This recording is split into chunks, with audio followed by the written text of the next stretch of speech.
I am writing this on the eve of the inauguration. Hey, it's everybody as a news critic. Today we're diving into something that's both historic and very contemporary, the 2025 presidential inauguration. We'll be discussing its history, who attended, who didn't, and most importantly, what it all means for future US policies.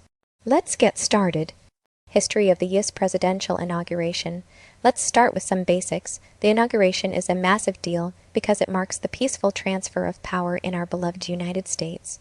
Historically, this event has been held on March 4th, but that changed in 1933 with the ratification of the 20th Amendment. This amendment moved the date to January 20th to reduce what's called the lame duck period, that is, the time between when an election happens and when a new administration takes office. Franklin D. Roosevelt was the first president inaugurated on this new date during his second term in 1937.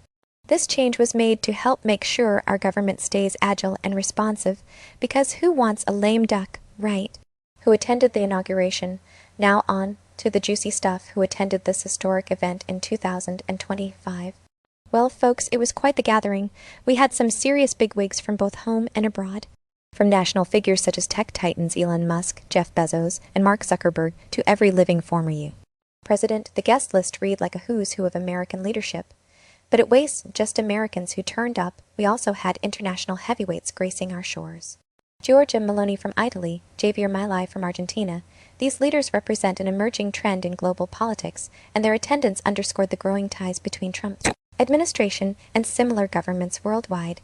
Who didn't attend? Of course, not everyone resped yes. Some prominent Democrats decided to sit this one out, likely due to lingering political divisions.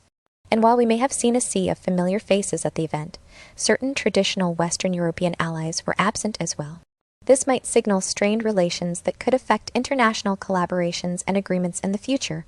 The absence of some traditional allies from Europe indicates strained relations that could affect international collaborations and agreements.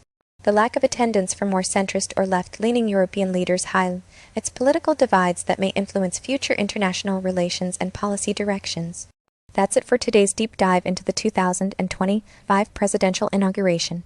Remember to like and subscribe if you enjoyed this video, and let us know in the comments who you think made the most impact at the event. Stay tuned for more from everybody is a news critic.